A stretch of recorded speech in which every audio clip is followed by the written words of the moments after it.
అందరికీ నమస్కారం.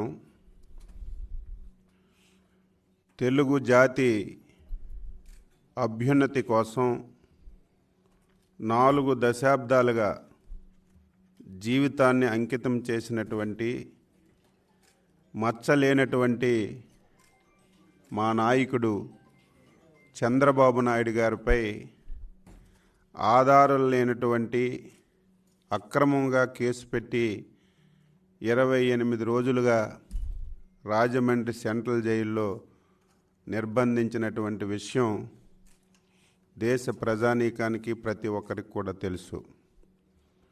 మేము డే 1 నుంచి కూడా చెప్తున్నాం, చంద్రబాబు నాయుడు గారు జీవితంలో ఒక చిన్న తప్పు చెయ్యరు, తప్పు చేస్తే వాళ్ళని విడిచిపెట్టరని చెప్పి మేము ఏదైతే చెప్తున్నామో ఈ 27 రోజులుగా జరుగుతున్నటువంటి పరిణామాలన్నీ కూడా చూస్తే అవి 100% వాస్తవాలుగా బయటపడుతున్నాయి. అయితే ఈ విషయాలన్నీ కూడా ప్రతి ఒక్కరికి తెలియాలి.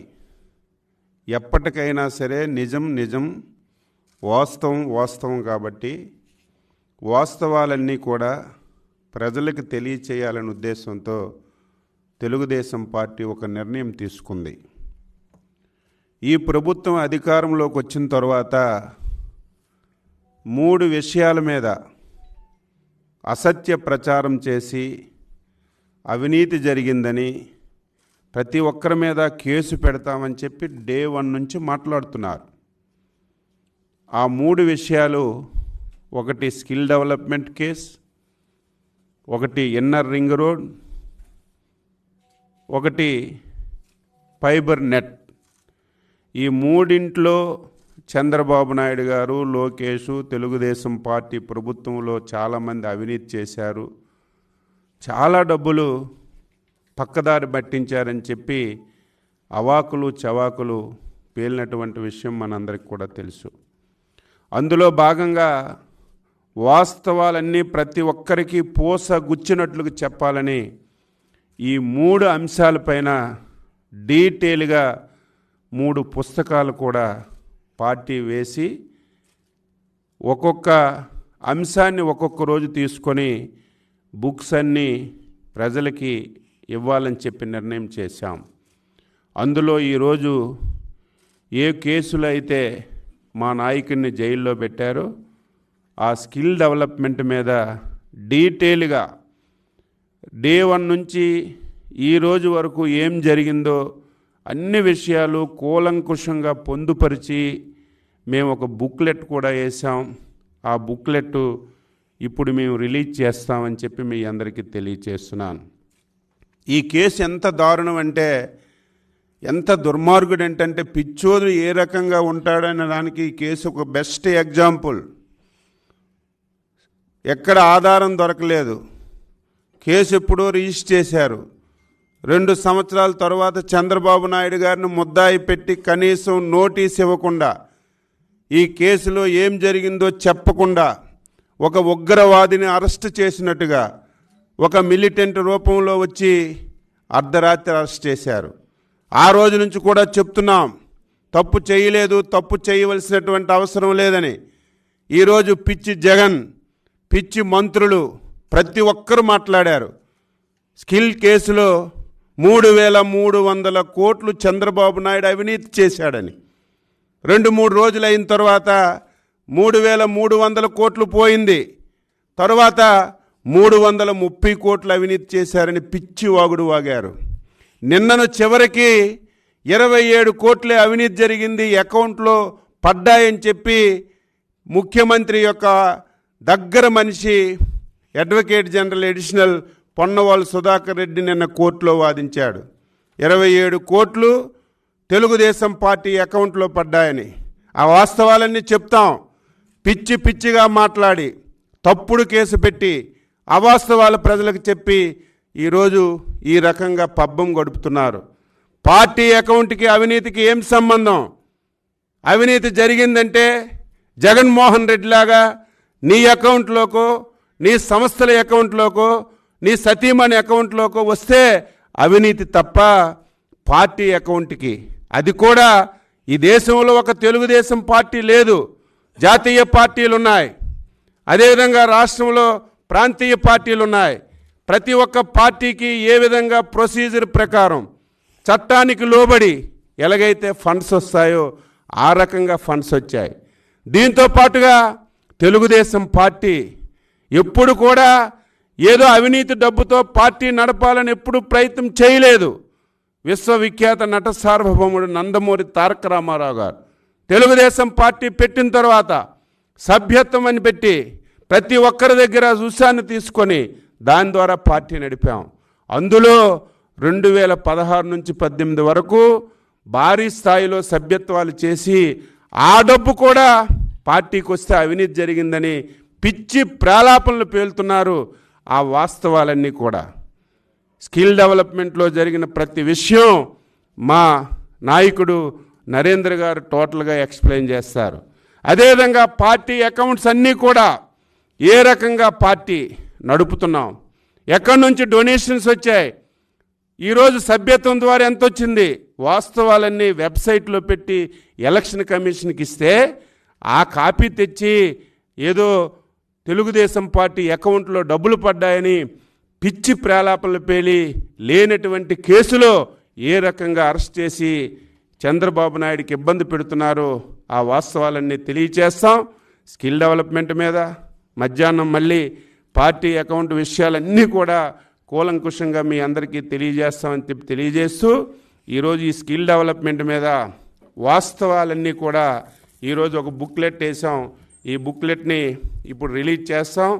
రిలీజ్ చేసిన తర్వాత ఆ విషయాలన్నీ మా నరేంద్ర గారు మీకు ఎక్స్ప్లెయిన్ చేస్తారని చెప్పి తెలియజేస్తూ అందరికీ నమస్కారం. బుక్ రిలీజ్ చేస్తున్నామని చెప్పి తెలియజేస్తున్నాను.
అందరికీ నమస్కారం.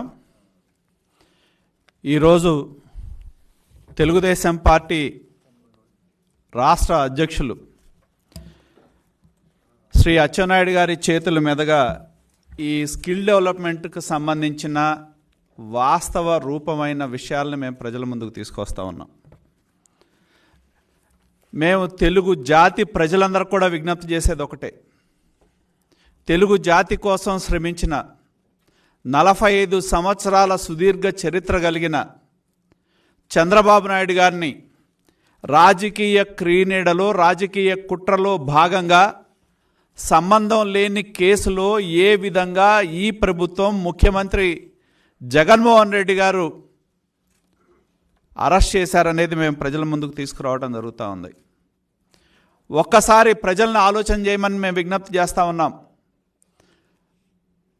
ఆంధ్రప్రదేశ్ రాష్ట్రం పునర్విభజన చట్టం ద్వారా విడిపోయిన తర్వాత ప్రత్యేక ఆంధ్రప్రదేశ్గా ఏర్పడినప్పుడు 16,000 కోట్ల లోటు బడ్జెట్తో ఏర్పడిన ఈ రాష్ట్రానికి తొలి ముఖ్యమంత్రిగా చంద్రబాబు నాయుడు గారు రావటం జరిగింది. ఉమ్మడి ఆంధ్రప్రదేశ్కి సుదీర్ఘకాలం ముఖ్యమంత్రిగా పనిచేసిన వ్యక్తి. రాష్ట్రం విడిపోయిన తర్వాత ఈ రాష్ట్ర ముఖ్యమంత్రి అయిన తర్వాత ఏ విధంగా ఈ రాష్ట్రాన్ని, వ్యవసాయం మీద ఆధారపడిన ఈ రాష్ట్రాన్ని రూపురేఖలు మార్చాలి, అభివృద్ధి వైపు తీసుకువెళ్లాలనే తపనతో ఈ రాష్ట్రంలో 6 మిషన్స్ కోసం ప్రభుత్వ పరంగా నిర్ణయం తీసుకోవడం జరిగింది. దానిలో నాలెడ్జ్ అండ్ స్కిల్ మిషన్కి ఆనాడు ప్రభుత్వం పునాది వేసిందని చెప్పి తెలియజేస్తా ఉన్నా. దానిలో భాగంగానే మన భారతదేశంలో ఏ విధంగా అయితే 130 కోట్ల జనాభా మన సంపదని భావిస్తూ ఉన్నామో, ఆంధ్రప్రదేశ్ రాష్ట్రంలో కోట్లాది యువత మన ఆస్తి అని చెప్పి చంద్రబాబు నాయుడు గారు భావించి ఆ యువతకి నైపుణ్యం కల్పిస్తే దానివల్ల పరిశ్రమలు వస్తాయి, పరిశ్రమల ద్వారా అభివృద్ధి వస్తుంది, అభివృద్ధి ద్వారా ఈ రాష్ట్రంలో సంక్షేమం జరుగుతుంది అని నమ్మిన వ్యక్తి మా నాయకుడు చంద్రబాబు నాయుడు గారు, ఆనాటి ముఖ్యమంత్రి అని చెప్పి తెలియజేస్తా ఉన్నా. దానిలో భాగంగా ఈ రాష్ట్రంలో ఉన్న యువతకి నైపుణ్యం కల్పించాలని చెప్పి 2014లో స్కిల్ డెవలప్మెంట్ కార్పొరేషన్ని ఏర్పాటు చేయడం జరిగింది. స్కిల్ డెవలప్మెంట్ కార్పొరేషన్ని ఏర్పాటు చేసి దాని ద్వారా యువతకి నైపుణ్యం కలిగించాలి అని చెప్పి 2013లో ఏదైతే గుజరాత్ రాష్ట్రంలో ఈనాటి దేశ ప్రధాని మోడీ గారు ముఖ్యమంత్రిగా ఉన్న రాష్ట్రంలో సిమెన్స్ సంస్థ, డిజైన్ టెక్ సంయుక్త సారథ్యంలో ఆ రాష్ట్ర ప్రభుత్వంలో ఏర్పాటు చేసిన నైపుణ్య సెంటర్ల గురించి వాళ్ళు వచ్చి ఒక ప్రజెంటేషన్ ఇస్తే రాష్ట్ర అధికారులను ఆ రాష్ట్రానికి పంపించి మరి ఆ తర్వాత మరి ఇక్కడ కూడా ముఖ్యమంత్రి గారు మేము ముందు ప్రజెంటేషన్ ఇవ్వడం జరిగింది. ఈ రాష్ట్ర అధికారులు కూడా అక్కడికి వెళ్ళటం జరిగింది, అక్కడున్న సెంటర్స్ను పరిశీలించడం జరిగింది. దాంతో పాటు ప్రత్యేకించి మరి ముఖ్యమంత్రి గారికి ఉన్న చంద్రబాబు నాయుడు గారికి యువత మీద ఎంత ప్రేమ అంటే స్కిల్ డెవలప్మెంట్ కార్పొరేషన్ ఏర్పాటు చేయటమే కాదు, స్కిల్ డెవలప్మెంట్ కోసం ఒక ప్రత్యేక శాఖను కూడా చంద్రబాబు నాయుడు గారు ముఖ్యమంత్రిగా ఆనాడు ఏర్పాటు చేయటం జరిగింది. అంటే యువత పట్ల ఆయనకున్న శ్రద్ధ, వాళ్ళ భవిష్యత్తు పట్ల ఆయనకున్న ప్రత్యేకమైన ప్రేమ ఏంటి అనేది అర్థం చేసుకోవాలని చెప్పి నేను కోరుతా ఉన్నా. మరి రాష్ట్ర భవిష్యత్తు కోసం పనిచేయడం చంద్రబాబు నాయుడు గారు చేసిన తప్ప, యువతకి బంగారు భవిష్యత్తు కల్పించాలనే తపన పట్టం చంద్రబాబు నాయుడు గారు చేసిన తప్ప అని చెప్పి మేము ప్రశ్నించడం జరుగుతుందని చెప్పి కూడా నేను తెలియజేస్తా ఉన్నా. ఎందుకంటే స్కిల్ డెవలప్మెంట్ కార్పొరేషన్ ఏర్పాటు చేసి దాని ద్వారా మరి ఈ రాష్ట్రంలో అధికారులు వెళ్ళి పరిశీలించిన తర్వాత 6 సెంటర్ ఆఫ్ ఎక్సలెన్స్లు 36 సెంటర్లు పెట్టాలని చెప్పి నిర్ణయం తీసుకొని దానికి సంబంధించిన ఆమోదాన్ని కూడా క్యాబినెట్ ముందు తీసుకోవడం జరిగింది. మరి తీసుకున్న తర్వాత ఈ రాష్ట్రంలో చంద్రబాబు నాయుడు గారు ముఖ్యమంత్రిగా, తెలుగుదేశం ప్రభుత్వం అధికారంలో ఉన్నప్పుడు 42 సెంటర్లు ఏర్పాటు చేసి 2,13,000 మంది యువతకి నైపుణ్యం కలిగించి 72,000 మంది యువత ఉపాధి కల్పిస్తే దా కేసులో చంద్రబాబు నాయుడు గారిని అరెస్ట్ చేయటం అంటే ఇంతకంటే దారుణం ఉందా అని చెప్పి నేను అడుగుతా ఉన్నా. ఒకటి ఆలోచన చేయాలని చెప్పి నేను అడుగుతా ఉన్నా. ఇవాళ ఏదైతే ఈ ప్రభుత్వం చేస్తా ఉన్న విష ప్రచారం, ఒక్కసారి ప్రజలు కూడా ఆలోచన చేయాలి. పలు సందర్భాల్లో ఈ ప్రభుత్వం చంద్రబాబు నాయుడు గారి మీద విష ప్రచారం చేయడం జరిగింది. ప్రధానంగా కొన్ని అంశాలు ప్రజల దృష్టికి తీసుకొస్తా ఉన్నాం. స్కిల్ డెవలప్మెంట్ కార్పొరేషన్లో క్యాబినెట్ అనుమతి లేదని చెప్పి మరి దానికి చంద్రబాబు నాయుడు గారిని, ఎందుకంటే విధానపరమైన నిర్ణయం, పాలసీ నిర్ణయం చేసే వ్యక్తి ముఖ్యమంత్రి గారు. కానీ ఈ స్కిల్ డెవలప్మెంట్ కార్పొరేషన్లో హైయర్ ఎడ్యుకేషన్ ప్రిన్సిపల్ సెక్రటరీగా జీవో నెంబర్ 47ని ఇచ్చింది నీలం సహాని. ఆ నీలం సహాని గారు ఈ జగన్మోహన్ రెడ్డి ముఖ్యమంత్రిగా ఉన్న దానిలో చీఫ్ సెక్రటరీగా పనిచేస్తారు. ఇవాళ ఈ రాష్ట్రంలో ఎలక్షన్ కమిషనర్గా కూడా మొన్నటి వరకు ఉన్నారు ఆమె. మరి అటువంటి నీలం సహాని గారి మీద కేసు ఉండదు. అలాగే అజయ్ కలాం రెడ్డి గారు మొన్న చూసాం, ఆయన వాళ్ళ బాబాయ్ హత్య కేసులో సిబిఐ ముందు ఒక స్టేట్మెంట్ ఇస్తే ఆ స్టేట్మెంట్ బయటికి రాగానే మళ్ళీ వెంటనే హైకోర్టు తలుపు తట్టి అయ్యా నేను స్టేట్మెంట్ ఇవ్వలేదని చెప్పిన అడ్వైజర్ ఎవరైతే ఉన్నారో అదే అజయ్ కలాం రెడ్డి ఈ స్కిల్ డెవలప్మెంట్ కార్పొరేషన్ ఏర్పాటు చేయడానికి ఖర్చులకి డబ్బులు విడుదల చేసిన 4 లక్షల రూపాయలు ఇచ్చింది ఆయనే. కావాల్సిన సీడ్ క్యాపిటల్ మనీ ఇచ్చింది ఆయనే.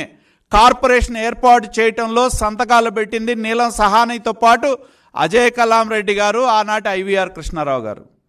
పాలసీ నిర్ణయం చేసిన చంద్రబాబు నాయుడు గారినేమో మీరు అరెస్ట్ చేస్తారు. బాధ్యులైన అధికారులు ఎవరి మీద కూడా ఈ దానిలో బాధ్యులను చేయలేదంటే దీని వెనుకున్న కుట్ర ఏంటి అనేది అర్థం చేసుకోవాలని చెప్పి నేను కోరుతా ఉన్నా. అదేవిధంగా మరి వాళ్ళు కొన్ని విమర్శలు కూడా చేస్తూ ఉన్నారు. అసలు చంద్రబాబు నాయుడు గారిని అరెస్ట్ చేయాల్సిన అవసరం ఏంటి అని చెప్పి మేము ప్రశ్నిస్తూ ఉన్నాం. ఇదే స్కిల్ డెవలప్మెంట్ కేసు అనేది 20 నెలల క్రితం సిఐడి రిజిస్టర్ చేయడం జరిగింది. దాదాపు 30 మందిని అరెస్ట్ చేశారు. వాళ్ళ బ్యాంక్ అకౌంట్లు తీసుకున్నారు. ఎక్కడెక్కడ వాళ్ళందరినో విచారణ చేశారు. 20 నెలల కాలంలో ఎక్కడా కూడా ఇందాక మా రాష్ట్ర పార్టీ అధ్యక్షుడు చెప్పినట్టు ₹1 మా నాయకులందరూ కూడా ఛాలెంజ్ చేసి ఏ అకౌంట్కి డబ్బులు వచ్చినాయి అని చెప్పి ఛాలెంజ్ చేసినా కూడా ఒక్క అకౌంట్ నెంబర్ కూడా చెప్పలేని వాళ్ళు, చూపెట్టలేని వాళ్ళు, ఈ ఖాతాలకు డబ్బులు వచ్చినాయి అని చెప్పలేని వాళ్ళు, చివరికి వాళ్ళ ఏ స్థాయికి దిగజారారు అంటే మరి సుదీర్ఘమైన రాజకీయ చరిత్ర కలిగిన తెలుగుదేశం పార్టీ అకౌంట్కి వచ్చిన డబ్బుల్ని స్కిల్ డెవలప్మెంట్ డబ్బులుగా చూపెట్టే స్థాయికి ఈ ప్రభుత్వం దిగజారిందంటే దాన్ని బట్టే ప్రజలు అర్థం చేసుకోవాలి. ప్రభుత్వం చేస్తూ ఉన్న ఆరోపణలో కానీ, జగన్మోహన్ రెడ్డి చేస్తూ ఉన్న ఆరోపణలో కానీ, మంత్రులు చేస్తూ ఉన్న ఆరోపణలో కానీ ఎటువంటి వాస్తవం లేదు అనేది ఇవాళ కళ్ళ ముందు కట్టినట్టు కనపడతా ఉందని చెప్పి నేను తెలియజేస్తా ఉన్నా. ఎందుకంటే మొన్నటి వరకు ప్రచారాలు చేశారు, వాళ్ళకి డబ్బులు వచ్చినాయి, వీళ్ళకి డబ్బులు వచ్చినాయి, వీళ్ళ దగ్గర డబ్బులు చేరినాయి అని చెప్పి మాట్లాడిన వాళ్ళు చివరికి దిక్కు తోచక ఎన్నికల కమిషన్ వెబ్సైట్ నుంచి డౌన్లోడ్ చేసుకొని దాన్ని కోర్టు ముందు సబ్మిట్ చేశారంటే ఈ కేసు మరి ఎంత అరాచకంగా వాస్తవాలు లేకపోయినా కూడా ఏదో ఒక రకంగా ఈ కేసులో అరెస్ట్ చేయాలి, ఇరికించాలనే కుట్రతోనే చంద్రబాబు నాయుడు గారిని అరెస్ట్ చేశారనేది స్పష్టం అవుతా ఉందని చెప్పి నేను తెలియజేస్తా ఉన్నా. ఎందుకంటే 20 నెలల్లో వాళ్ళకి ఎక్కడా కూడా ఆధారం దొరకలా. కొన్ని వాళ్ళకి సంబంధించిన కొన్ని 100 అకౌంట్లు వాళ్ళు తనిఖీ చేశారు సిఐడి అధికారులు. భయపెట్టారు వాళ్ళని. ఎవరైతే 30 మందిని అరెస్ట్ చేశారో వాళ్ళని భయపెట్టడం జరిగింది. విజయసాయి రెడ్డి లాంటి వాళ్ళు ఇంకా ముందుకెళ్ళి ఎదురు డబ్బులు ఇస్తామని చెప్పి ప్రలోభం చేసినా కూడా వాళ్ళు ఒకటే చెప్పారు, మేము ఈ రాష్ట్ర అభివృద్ధి కోసం ముందుకొచ్చాం తప్పితే మేము ఎటువంటి ఇది కూడా మాకు లేదు అని చెప్పి స్పష్టం చేయటం జరిగింది. మరి ఇవాళ ఈ ప్రభుత్వం చేసిన ఆరోపణలు పసలేదని చెప్పి కూడా స్పష్టం అవుతా ఉందని చెప్పి తెలియజేస్తా ఉన్నా. దీన్ని బట్టి అర్థమవుతా ఉంది చంద్రబాబు నాయుడు గారిని అరెస్ట్ చేయాల్సిన అవసరం లేకపోయినా.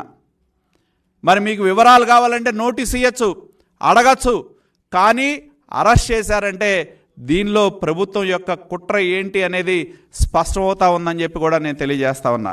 అదేవిధంగా మరి చంద్రబాబు నాయుడు గారు ఈ రాష్ట్ర యువతకి ఉద్యోగం ఉపాధి కల్పించాలని చెప్పి ఆయన కృషి చేస్తే జగన్మోహన్ రెడ్డి ఏమో గంజాయి గుట్కాలు ఇవ్వాలనుకుంటాడు యువతకి. చంద్రబాబు నాయుడు గారి యొక్క ఆలోచన దృక్పథం అది. నైపుణ్యం కల్పించడమో, ఉద్యోగం కల్పించడమో, ఉపాధి కల్పించడమో, బ్లూ కాలర్ జాబ్స్ చేయాలని కోరుకోవడమో చంద్రబాబు నాయుడు గారి యొక్క ఆలోచన దృక్పథం అయితే, మన జగన్మోహన్ రెడ్డి గారి దృక్పథం ఏంటంటే గంజాయి అమ్మించడం, గుట్కా అమ్మించడం యువతకి. ఆయన ఇచ్చిన ఉపాధి అది యువతకి. అదేవిధంగా మేము ఇంకొక ఆరోపణ చేస్తూ ఉన్నారు వాళ్ళు, సీమన్స్ కంపెనీకి సంబంధం లేదు. మేము అడుగుతా ఉన్నాం, ఏదైతే సుమన్ బోస్ తర్వాత సీమన్స్ కంపెనీకి సంబంధించిన హెడ్గా, ఇండియా హెడ్గా వచ్చిన మాథ్యూస్ అనే వ్యక్తి ఏదైతే ఈడీకి ముందు సెక్షన్ 50 కింద ఇచ్చిన స్టేట్మెంట్ ప్రకారం మాకు డిజైన్ టెక్ అనేది 2011 నుంచి మాకు భాగస్వామ్యం ఉంది అనేది స్పష్టం చేయటం జరిగింది. ఈ దేశంలో ఏ రాష్ట్రంలో మేము ఈ స్కిల్ డెవలప్మెంట్ ప్రోగ్రామ్స్ చేపట్టినా కూడా డిజైన్ టెక్ మాకు ఛానల్ పార్ట్నరు, వాళ్ళ ద్వారానే మేము చేసామని చెప్పి స్పష్టం చేయటం జరిగింది. ఏదైతే ప్రభుత్వం చేస్తూ ఉన్న ప్రచారం ఏదైతే ఉందో సీమన్స్ గ్లోబల్ కార్పొరేషన్కి, ఇక్కడ సీమన్స్ ఇండియాకి సంబంధం లేదనే మాట అవాస్తవం అని చెప్పి ఈనాడు ఇండియా హెడ్గా ఉన్న వ్యక్తి ఈడీ ముందున్న స్టేట్మెంట్ ద్వారా స్పష్టం అవుతా ఉందని చెప్పి తెలియజేస్తా ఉన్నా. ఆయన మాటల్లో ఆయనే స్పష్టంగా చెప్పారు, సీమన్స్ డైరెక్ట్ మెయిన్ కంపెనీ కావచ్చు, వాళ్లకున్న అనుబంధ సంస్థలైన ఎల్జీఎస్ కావచ్చు, వీటన్నిటికీ కూడా ఏదైతే స్కిల్ డెవలప్మెంట్ ద్వారా వచ్చిన డబ్బులో 90 కోట్ల రూపాయలు మా దగ్గరకు వచ్చినాయి అనే మాట ఆయన స్పష్టంగా ఈడీకి ఇచ్చిన స్టేట్మెంట్లో ఒప్పుకున్నారనేది వాస్తవం అని చెప్పి నేను తెలియజేస్తా ఉన్నా. నాకు ఆశ్చర్యం కలిగించేది ఏంటంటే మన రాష్ట్రంలో ఒక అప్పుల అప్పారావు గారు ఉన్నారు. ఎవరంటే మన రాష్ట్ర ఫైనాన్స్ మినిస్టర్. ఆయన ఏం చెప్తాడు, 3,000 కోట్లు అయిపోయినాయి అంట. ఎక్కడ పోయినాయి 3,000 కోట్లు? 3,300 కోట్లు ఆ ప్రాజెక్ట్ అవుట్లే. వాళ్ళు దేశంలో కాదు ప్రపంచంలో ఎక్కడ ప్రాజెక్టు చేపట్టినా 90% గ్రాంట్ ఇన్ కైండ్ అంటే ఆ సంస్థ డబ్బులు ఇవ్వదు. వాళ్ళకు సంబంధించిన సాఫ్ట్వేర్ ఏదైతే ఉందో అంత విలువ కలిగిన సాఫ్ట్వేర్ని 10%కే అంతర్జాతీయ ఇన్స్టిట్యూషన్స్కి ఇవ్వటం. మనమే కాదు, మన రాష్ట్ర ప్రభుత్వమే కాదు, మనతో పాటు గుజరాత్తో మొదలుపెట్టి మన తర్వాత 7 రాష్ట్రాలు చేసుకున్నాయి. ఇవే కాదు, మరి షిప్పింగ్ కార్పొరేషన్ ఆఫ్ ఇండియా చేసుకుంది, సెయిల్ చేసుకుంది, ఓఎన్జీసీ చేసుకుంది, ఐఐటీలు చేసుకున్నాయి, ప్రపంచంలో ఉన్న అంతర్జాతీయ ఇన్స్టిట్యూషన్స్ చేసుకున్నాయి. ఎవరు చేసుకున్నా వాళ్ళ అంతర్జాతీయ విధానం ఒకటే. వాళ్ళకున్న సాఫ్ట్వేర్ని మార్కెట్ విలువలో 10%కి ఇవ్వటం అనేది వాళ్ళు విధానపరమైన నిర్ణయం. అదేవిధంగా మన దగ్గర కూడా ఇచ్చామని చెప్పారు. వాళ్ళ మాటల్లోనే ఈడీ ముందు ఇచ్చిన వాళ్ళ యొక్క స్టేట్మెంట్లో 35 కోట్ల విలువైన అసలు కంపెనీకి వచ్చిన 35 కోట్లకి 1,289 కోట్ల విలువైన సాఫ్ట్వేర్ని మేము ఇచ్చామని చెప్పారు. అలాగే నేను అడుగుతా ఉన్నా ప్రభుత్వాన్ని, ఎందుకంటే ఈ ప్రాజెక్ట్ని అమలు చేయటం కానీ పర్యవేక్షణ బాధ్యత కానీ అగ్రిమెంట్ ప్రకారం ఎవరిది? సీమన్స్ సంస్థది. మరి వాళ్ళు పర్యవేక్షణ దీనిలో అక్రమాలు జరిగితే తొలి ముద్దాయి వాళ్ళు ఉండాలి, కానీ వాళ్ళని తప్పించి సంబంధం లేని మీద విధానపరమైన పాలసీపరమైన నిర్ణయం చేసిన చంద్రబాబు నాయుడు గారిని ఈ కేసులో పెట్టడంలో రాజకీయ కుట్ర తప్పితే ఇంకొకటి ఉందా అని చెప్పి నేను అడుగుతా ఉన్నా. జగన్మోహన్ రెడ్డి గారి గురించి మేము అంతకుముందే చెప్పాం. ఆయన స్టేట్ స్పాన్సర్డ్ టెర్రరిజాన్ని ప్రోత్సహిస్తూ ఉన్నాడు అని చెప్పి పలు సందర్భాల్లో మేము చెప్పడం జరిగింది. పలు సందర్భాల్లో గతంలో కూడా మా నాయకుడు చంద్రబాబు నాయుడు గారు చెప్పారు, మా రాష్ట్ర పార్టీ అధ్యక్షుడు చెప్పాడు. స్టేట్ స్పాన్సర్డ్ టెర్రరిజం అనేది పలు సందర్భాల్లో అక్రమంగా తనకున్న అధికారాన్ని పోలీసుల్ని ఉపయోగించి ప్రభుత్వమే హింసని ప్రోత్సహించి చేస్తూ ఉంది అని చెప్పి మేము పలు సందర్భాల్లో చెప్పాం. మరి దానిలో భాగమే ఇవాళ మా నాయకుడిని అరెస్ట్ చేయటం అని చెప్పి తెలియజేస్తా ఉన్నా. ఎన్నికలు వస్తూ ఉన్నాయి, ప్రజాగ్రహం వస్తూ ఉంది, ప్రజా వ్యతిరేకత ప్రజల్లో ఉంది. ఇవాళ మేము ఆయన చేస్తున్న దోపిడీని వ్యతిరేకిస్తూ ఉన్నాం. 1,000 కోట్ల దోపిడీ మీరు ఏదైనా తీసుకోండి, మద్యంలో దోపిడీ, ఇసుకలో దోపిడీ, భూముల్లో దోపిడీ, ఇన్ని 1,000 కోట్ల రూపాయలు దోపిడీ చేస్తూ ఉన్నారు. మొన్న ఒక మాట చెప్పాడు, నాకు ఆశ్చర్యం కలిగింది. ముఖ్యమంత్రి మారితే అంటే ఆయన చెప్పేదాని ప్రకారం రాష్ట్ర బడ్జెట్ 2 లక్షల కోట్లు ఉంటే 2 లక్షల కోట్ల విలువైన సంపదని జగన్మోహన్ రెడ్డి ఈ రాష్ట్రంలో దోపిడీ చేశాడు వివిధ పథకాల ద్వారా. ఆ దోపిడీకి మా నాయకుడు వ్యతిరేకంగా పోరాటం చేస్తూ ఉన్నారు. మా తెలుగుదేశం పార్టీ నాయకత్వం పోరాటం చేస్తూ ఉంది కాబట్టే ప్రభుత్వాన్ని ఉపయోగించి ప్రభుత్వ స్పాన్సర్డ్ టెర్రరిజాన్ని మరి ప్రజల మీద వ్యతిరేకించే మాలాంటి వాళ్ళ మీద ఉపయోగించడం జరుగుతుందని చెప్పి కూడా నేను తెలియజేస్తా ఉన్నా. అదేవిధంగా ఇంకొక అంశం చెప్పారు వాళ్ళు, అంచనాలు పెంచారని చెప్పి. నేను అడుగుతా ఉన్నా, అంచనాలు ఏదైతే ప్రేమచంద్రారెడ్డి గారు ఈడీ విచారణలో 2 అంశాలు స్పష్టం చేయడం జరిగింది. ఒకటి, అంచనాలు తనే సెంట్రల్ టూల్ డిజైన్ ఇన్స్టిట్యూట్ అనేది సెంట్రల్ గవర్నమెంట్ ఏజెన్సీ, దానికి పంపించి నేను ఈ యొక్క అంచనాలని వాళ్ళ దగ్గర నుంచి తీసుకున్నాను అని స్పష్టం చేశారు. రెండో అంశం ఆయన స్పష్టం చేసింది, నేను ఏదైతే దీనికి సంబంధించిన నిధుల విడుదలకు సంబంధించిన అండర్టేకింగ్ ఏదైతే ఉందో ఆ అండర్టేకింగ్ మీద ప్రేమచంద్రారెడ్డి గారు నేనే సంతకం పెట్టాను ఫైనాన్స్తో కానీ అలాగే డిజైన్ టెక్ అలాగే సీమన్స్ వీళ్ళు ముగ్గురు కలిసి ఫైనాన్షియల్ అండర్టేకింగ్ మీద సంతకం పెట్టడం జరిగింది. దానిలో గంటా సుబ్బారావు గారు సాక్షి మాత్రమే. సాక్షిగా ఉన్న గంటా సుబ్బారావు గారేమో నిందితుడయ్యాడు. దాని మీద సంతకం పెట్టిన ప్రేమచంద్రారెడ్డి గారినేమో మనం ఎక్కడ ఎఫ్ఐఆర్లో చూడం. ఏదైతే ఇవాళ ప్రభుత్వం చెప్తా ఉన్నట్టు నిధుల విడుదల ఏదైతే ఉందో దానిలో తొలి సంతకం ప్రేమచంద్రారెడ్డి గారిది అనేది ప్రజలు గుర్తుంచుకోవాలని చెప్పి తెలియజేస్తా ఉన్నా. ఏదైతే అగ్రిమెంట్ ప్రకారం 50% నిధులు విడుదల చేయాల్సిన అవసరం ఏదైతే ఉందో ఆ 185 కోట్ల రూపాయలు విడుదల చేసింది ప్రేమచంద్రారెడ్డి గారు. మరి ఆయన ఎక్కడ ఎఫ్ఐఆర్లో లేడు, ఆయన నిందితుడు కాడు, నీలం సహాని నిందితురాలు కాదు, అజయ్ కలాం నిందితురాలు కాదు, చీఫ్ సెక్రటరీ నిందితురాలు కాదు. కానీ ఏదైతే మా నాయకుడు చంద్రబాబు నాయుడు గారు విధానపరమైన నిర్ణయం కోసం, రాష్ట్రం కోసం, రాష్ట్ర భవిష్యత్తు కోసం, రాష్ట్రంలో ఉన్న యువత కోసం విధానపరమైన నిర్ణయం చేసిన మా నాయకుడేమో మీరు అరెస్ట్ చేస్తారా?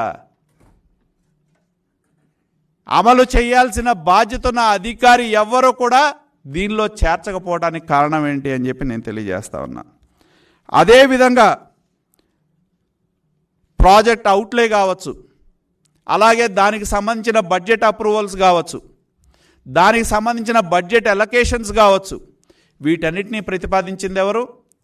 మరి పివి రమేష్ గారు కూడా స్పష్టంగా చెప్పారు. స్కిల్ డెవలప్మెంట్కి సంబంధించిన ఆర్థిక పరమైన అంశాలన్నీ ఆయన ముందు ప్రిన్సిపల్ ఫైనాన్స్ సెక్రటరీగా ఉన్న అజయ్ కలాం గారు ఆయనే అన్నీ పూర్తి చేశారని చెప్పి చెప్పడం జరిగింది. మంత్రిగా ఆ రోజున మా అచ్చెన్నాయుడు గారు లాంటి వాళ్ళు చేసిన తప్పేంటి? ఒక అధికారి పంపించిన దాన్ని క్యాబినెట్ ముందు ఉంచడం ఆయన చేసిన తప్ప? పంపించిన అధికారులు ఎవరు కూడా బాధ్యతలు గారా? అమలు చేయాల్సింది వాళ్ళే, పర్యవేక్షించాల్సింది వాళ్ళే. మరి వాళ్ళెవరూ కూడా బాధ్యులు కానప్పుడు మంత్రులు ఎలా బాధ్యులు అవుతారు, ముఖ్యమంత్రి ఎలా బాధ్యులు అవుతారని చెప్పి మేము ప్రశ్నించడం జరుగుతూ ఉంది. కాబట్టి మేము డిమాండ్ చేసేది ఒకటే, ఇవాళ ప్రజల ముందు మేము వాస్తవాలు ఉంచుతున్నాం. మేము వెబ్సైట్ కూడా పెట్టాం, డాక్యుమెంట్లు అన్నీ కూడా మేము పెట్టడం జరిగింది. మేము ప్రజల ముందు ఉంచుతూ ఉన్నాం. మేము ప్రజలను కోరేది ఒకటే, ఈ ప్రభుత్వం కావాలని మా నాయకుడిని అక్రమంగా అక్కడ ఏమీ జరగకపోయినా కూడా దానిలో అరెస్ట్ చేయడం జరిగింది. ఎందుకంటే ఇందాక మా అధ్యక్షులు వారు చెప్పినట్టు తెలుగు జాతి కోసం శ్రమించిన వాళ్ళు, ఇవాళ తెలుగు జాతి ప్రపంచం మొత్తంలో ఉన్నవాళ్ళు ఇవాళ పోరాటం చేస్తూ ఉన్నారు, వ్యతిరేకిస్తూ ఉన్నారు, సంఘీభావం తెలియజేస్తూ ఉన్నారు. ఎందుకంటే తెలుగు జాతి కోసం పనిచేసిన నాయకుడు, తెలుగు జాతి ఔన్నత్యం కోసం తెలియజేసిన నాయకుడు, తెలుగు జాతి ఆత్మవిశ్వాసంతో, ఆత్మ గౌరవంతో తల ఎత్తుకునే విధంగా చేసిన చంద్రబాబు నాయుడు గారిని మరి దీనిలో అక్రమంగా అరెస్ట్ చేశారని చెప్పి స్పష్టంగా మేము ప్రజల ముందు ఉంచుతూ ఉన్నాం. యువత కోసం ఆయన చేసిన దాన్ని ఇవాళ కావాలని ఈ కేసులో అక్రమంగా అరెస్ట్ చేయడం జరిగింది. మేము ప్రజల ముందు వాస్తవాలు ఉంచుతూ ఉన్నాం. ప్రజల్ని కోరేది ఒకటే, ఇవాళ ఈ యొక్క మరి దాన్ని ఆయనకి ఆర్థిక ఉన్మాదం అంటారా, సైకో అంటారో, పిచ్చోడు అంటారో, 10 తల్ల జగనాసురుడు అంటారు, ఏ పేరు పెట్టినా తక్కువే. ఆ పాలనకి అంతం పలకాల్సిన అవసరం ఉంది. కాబట్టి ప్రజలందరూ కూడా తెలుగు జాతి మాతో కలిసి నడవాలని చెప్పి మేము విజ్ఞప్తి చేస్తూ ఉన్నాం.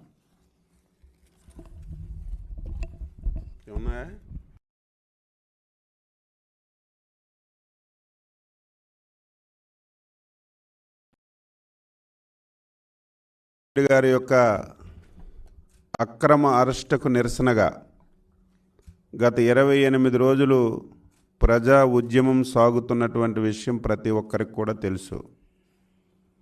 అందులో భాగంగా రేపు సాయంత్రం 7 గంటల నుంచి 7:05 వరకు కాంతితో క్రాంతి అనే పేరుతో తెలుగు రాష్ట్రాలే కాకుండా దేశంలో, ప్రపంచంలో ఉన్న ప్రతి ఒక్క తెలుగువాడు చంద్రబాబు నాయుడు గారి యొక్క అక్రమ అరెస్టును నిరసిస్తూ ఈ కార్యక్రమం చేయాలని చెప్పి కోరుతున్నాను.